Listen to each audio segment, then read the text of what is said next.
Elden Ring's only expansion is fast approaching, and in true FromSoft fashion, the method for accessing it will be a bit obtuse. We're here to make sure you have everything you need to start Shadow of the Erdtree when it launches.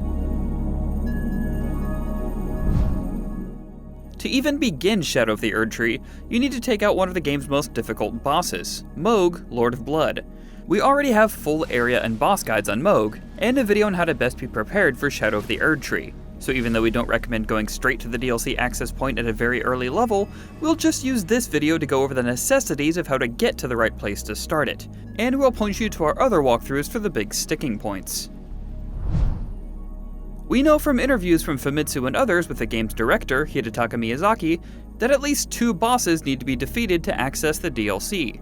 Star Scourge Radahn, whom you can fight after accessing the Altus Plateau or completing a section of Ranni the Witch's questline, and the aforementioned Mohg, after which you need to touch the arm coming out of the cocoon behind Mohg. We don't know if any more steps will be necessary until the DLC actually launches, but this guide will present the quickest way to getting past these 2 hurdles that have been explicitly mentioned. Mohg makes a lot of sense, since the access point for the DLC is in his boss arena, but we don't know exactly why Radahn needs to be defeated yet. Since beating him causes a change in the world state, it's most likely something to do with that. If playing on a fresh save file and not in New Game Plus, we recommend following our story walkthrough up until Mohg, or at least using some rune farming exploits that we've gone over in our video on how to level quickly, a few of which we'll detail later. Shadow of the Erdtree should be comparable to endgame content, so rushing to it on a fresh save file without any grinding may set you up for a world of hurt. If you've already played through Elden Ring and want to get to Shadow of the Erdtree on New Game Plus, you can feel comfortable beelining it to Radahn and Mohg much faster, especially since the map will be easier to navigate without having to obtain the individual map fragments again.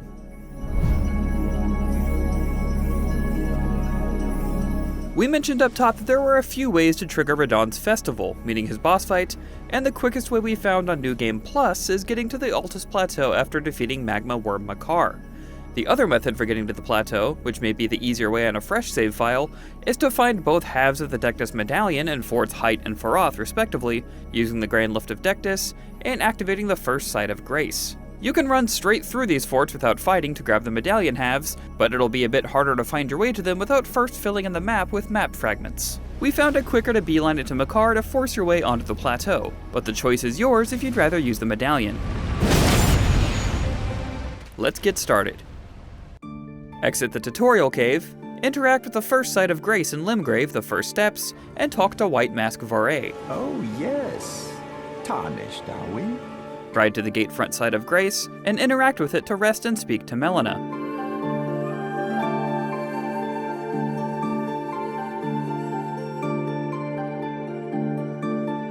If this is a New Game Plus file, this will also be a good time to spend the runes you may have received from finishing the game. Ride through the gate to the Stormhill Shack, making sure to avoid the giant troll who will land in the plaza.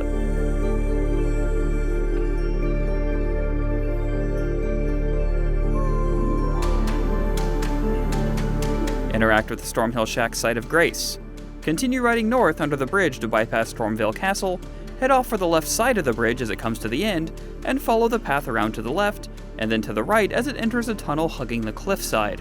Continue on this path until you enter Liurnia and interact with the lake-facing cliffs Site of Grace.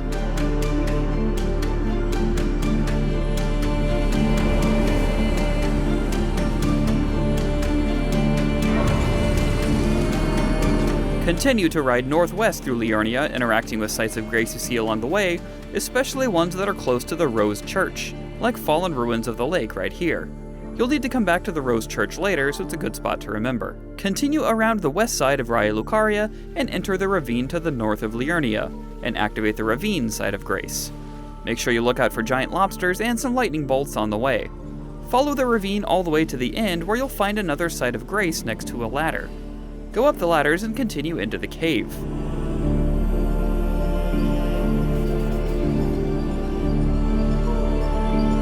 Take the ladder up to the left, take the first right once you enter a big open room, and go up the elevator. Continue forward as the path bends to the right, and take the second left when you see the wooden stairs on the right. You'll come out the other side and see the new ruin-strewn precipice Site of Grace. Continue up the elevators and ladders as you ascend the cliff, but look out for bats and harpies along the way. It's hard to get lost here if you just keep moving up, Just be careful of your footing so you don't fall off the side. Eventually, you'll come to the ruin-strewn precipice overlook site of Grace, right outside the boss room. Up until this point, you could speed straight through before fighting any enemies. But next, you'll have to take out a boss, Magma Wyrm Makar. This can be difficult if you're playing on a fresh save file and haven't spent any time leveling, but it's still doable. Makar's attacks are very telegraphed, so stick to his side, pay attention anytime he rears up, and be ready to roll towards him when he attacks with his sword to power through with your invincibility frames. Give him space when he walks and spews lava, and continue to move perpendicular to his path to stay out of his way, and wait for him to repeat this attack once or twice. Once you're close, he'll also crane his neck 90 degrees and spit lava to the side, but this is easy to avoid if you see it coming.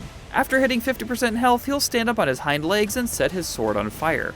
You'll have to be much more careful of his big swings, as many of them are likely to kill you in one hit, and some of them are more delayed than you'd think. It can be tricky to learn the timing. If you're finding this fight too difficult on a fresh save, we recommend leveling up using one of the exploits we explain in our How to Level Quickly video, such as grabbing this bleed weapon, the Morning Star from this carriage in the Weeping Peninsula, killing the sleeping dragon at this location so its brood dies, and running back to the site of Grace before the big dragon disappears so it respawns and you can kill it again to repeat the process. After using this exploit to level a bit, Makar should go down much more easily.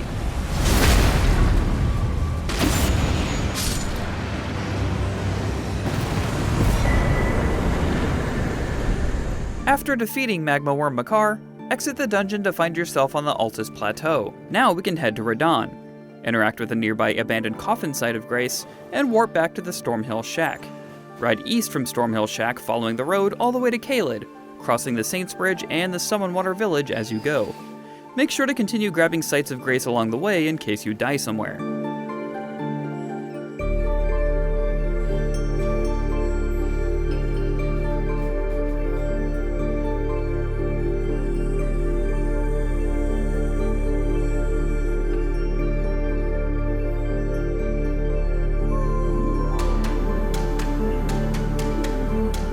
Right along the main road in Caelid to the southeast to reach Redmane Castle.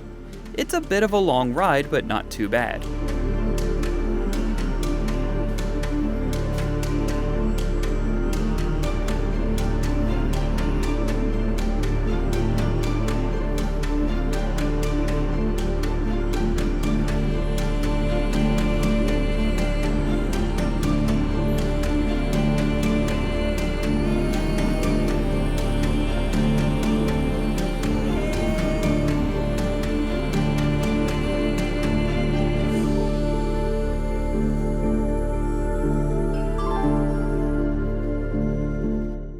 Alternatively, if you don't feel like riding that far, you can use the Sellia Crystal Cave trick.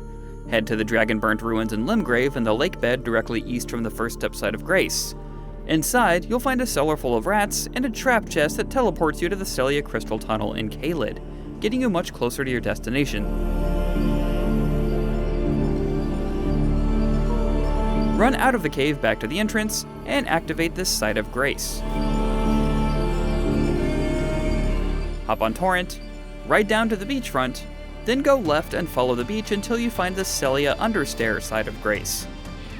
Head up the nearby staircase into the town of Sorcery, and immediately head south along the main road through the town and out the front gate. Keep on following the road south-southwest, and you'll pass Sellia Gateway and eventually come to the Merchant. You should now be able to see Redmane Castle to the southeast. Keep following the road towards the castle, looking out for the giant dogs that can swarm you if you're not careful, until you reach a giant siege machine and the impassable Great Bridge site of Grace, just outside Redmane Castle. Look for the Sending Gate next to the impassable bridge site of Grace to take you straight to Redmane's Castle Plaza. This Sending Gate is only available after you've gone to the Altus Plateau, and the Castle Plaza will also now be free of enemies. Go speak to the Herald after climbing the staircase, and he'll open the door for you to enter. Go down the elevator, and go through the beachside Sending Gate to Radahn's boss fight. This is going to be another huge sticking point if you're not leveled enough, and we recommend being at minimum level 60, or preferably level 70, before taking him on. So you may want to grind a bit more unless you feel like really challenging yourself. If you're still rusty on this battle, we have a full guide for it on YouTube and IGN.com.